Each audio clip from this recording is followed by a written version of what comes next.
Hi BookTube, it's Amy. I'm here with a recent reads and I've got two books to talk about today, but I'm also continuing on with my reading of The Recognitions by William Gaddis. I won't talk about that one today as I'm going to read it straight through and then do a video just about that, but I do have two books here that I would like to talk about today. And although both of them were enjoyable to read, they're not really works that I would highly recommend. The first one is The Chelsea Away by Andre Moroz. And this is sort of a parody of Marcel Proust's In Search of Lost Time.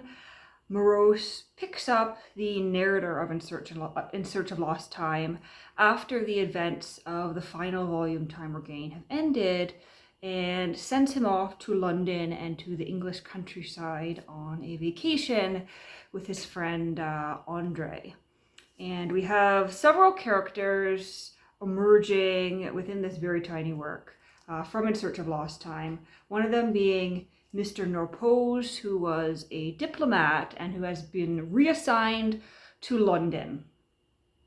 And it is a little bit deceiving, the description of the book being about the narrator's trip to London, because around a third to a half of the book actually still takes place in Paris when our narrator is having a dinner with Mr. Norpose, and they are discussing Norpose's appointment to London and the narrator's desire to visit London. But overall, I enjoyed it, and it does feel very much like Proust. The translator, George D. Painter, also did a good job with the translation, I think, in that he had the double challenge of trying to translate Andre Moroz's work from French, but also for English readers, trying to translate it in such a way that it would match up with the translations of Proust that we're used to. And so Painter says in the translator's introduction that he did base his translation on Scott Moncrief's translation of In Search of Lost Time. And as I said, it does feel a lot like Proust. It's very Proustian in style, but there is a little difference. There's a subtle difference that I can't quite put my finger on that really lets me know that this is not Proust writing. This is someone else writing like Proust and writing with Proust's characters. And I think it's a subtle difference in the way that the narrator perceives the world.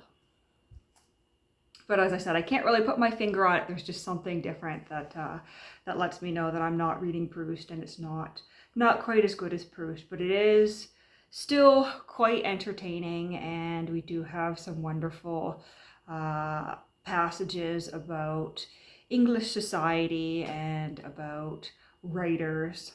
And there's some great drawings in this edition by Philip Julian. We've got one of the drawings on the dust jacket here, and several interspersed throughout. This is quite a funny scene when the narrator is traveling with Andre, and Andre notices a rather disheveled looking woman surrounded by baggage, and expects that any moment someone will approach her and let her know that she is mistaken and has somehow ended up in first class when she belongs in second or third class.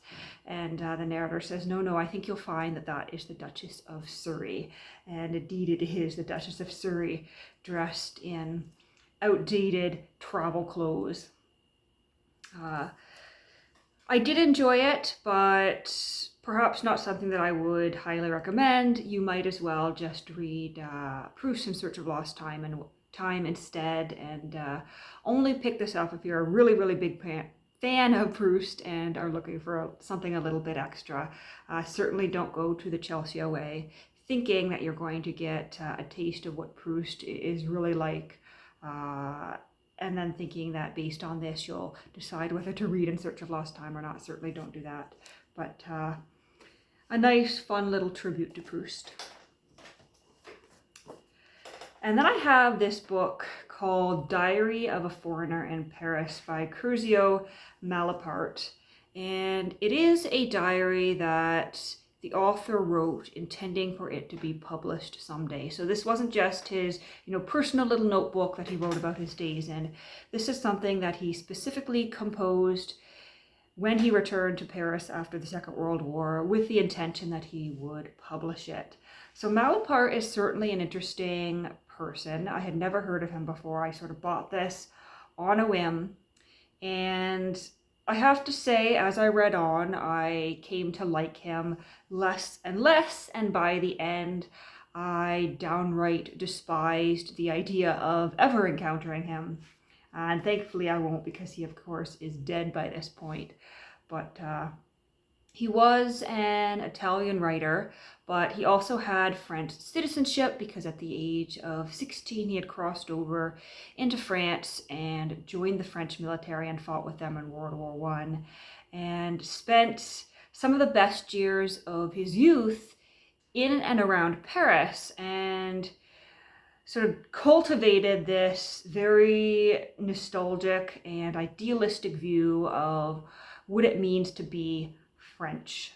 Now, of course, with the war, he ended up back in Italy and ended up sort of exiled from the Paris that he loved so much for many, many years, and didn't return until 1947, which is where he picks up with this journal. Now, back in the 20s and the early 30s, when he was an up-and-coming writer, he had come to know many people in the literary circles of France. But by the time he returns in the 1940s, there is, of course, a lot of water under the bridge related to the war, and many of the people that he considered his old friends and many of the new people he meet, of course, view him with suspicion, because Italy was on the opposite side in the war.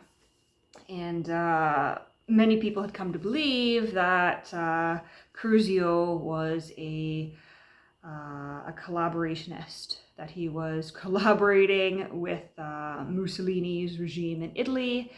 And despite Curzio's protestations that he was not a collaborator, he continues to be viewed with suspicion and despised. And there are scenes throughout this where he talks about meeting Albert Camus and getting the sense that Camus wants to shoot him on the spot. But based on the introduction, I did get the impression that there is quite a bit of truth to the idea that he was a collaborator.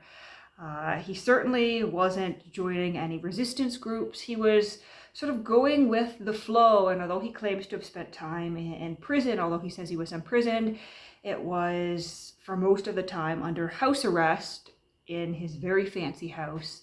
And it had less to do with sort of resisting the regime and more to do with embezzling money of some kind. At least that's the impression I got from the introduction. And so he was perhaps not the most morally sound person. But I was prepared to read his diary and enjoy it and sort of accept him for who he was in that context.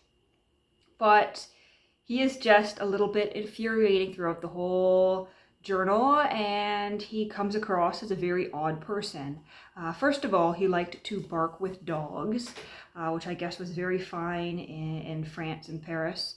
He would bark with the dogs, and although the neighbors complained that he was, a human being outside at 3 a.m. on his balcony howling with dogs, it technically wasn't illegal, but he tried to do the same thing on a trip to Switzerland, and that didn't work out so well.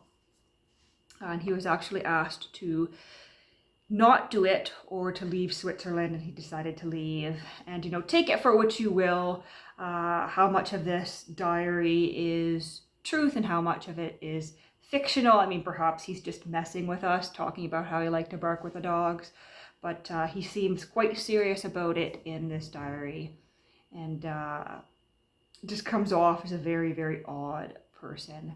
But even that aside, he repeats himself a lot. He goes over the same ideas in many different entries over the 2 years. It covers the years of 1947 and 1948. And then we have a collection of undated entries that were sort of gathered up and included in this volume.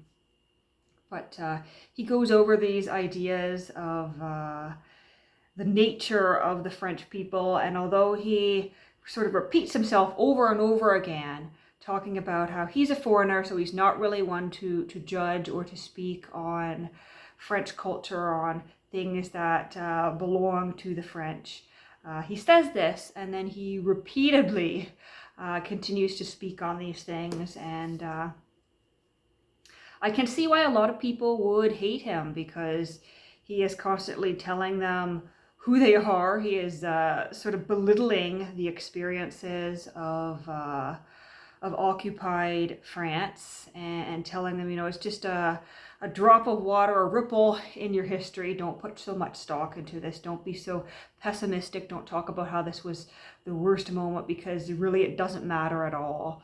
And he's sort of pushing back against this collaborator versus resistance dialogue that had been started up in France, telling people that they were making far too much of it. And there's one quote here that I wrote down, because I'm like, ooh, yeah, that would really piss some people off who had just been through what they saw as this terrible experience, being occupied by the Germans. And he says, the occupation you so heroically contributed to freeing yourselves from was no more than a transitory incident in the history of the French people. And so, yeah, I could see why a lot of people wouldn't have liked him so much. Here's this Italian guy, even though he does have French citizenship, sort of telling them that the experiences they had been through didn't matter at all, and they were making too much of them. And there's another passage in here where he sort of says that anyone who died to, quote, free Europe died uselessly, because individuals were already free.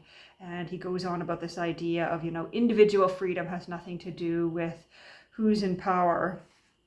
And you can certainly understand how people who were persecuted and put in prison camps and concentration camps would not like this guy very much for essentially making light of their experiences. And, if he wrote this in his journal, you can only imagine what kind of remarks he was probably making to people in person. And sometimes he just goes on about absolute nonsense.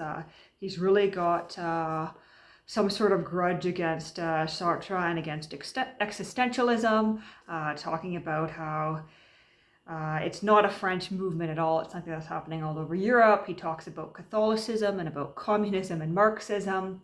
And it's not entirely clear throughout his diaries what his position is on some of these issues. And it's hard to follow his train of thought. And sometimes he says things that just downright don't make any sense.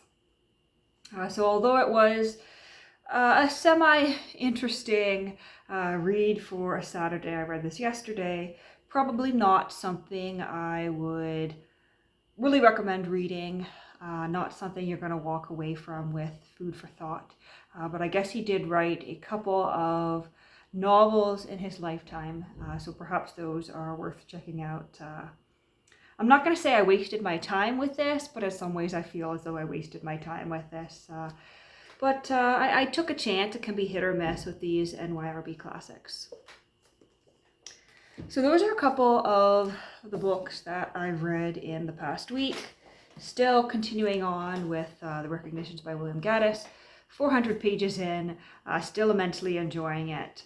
But it's the sort of thing that does require a little bit of extra concentration to read. And so I did divert myself to these other works, which are a little more approachable. Just to take a little bit of a break from this, but going to be picking this back up right away, probably today. So I hope you're having an excellent weekend, and do let me know if you're reading anything good in the comments below.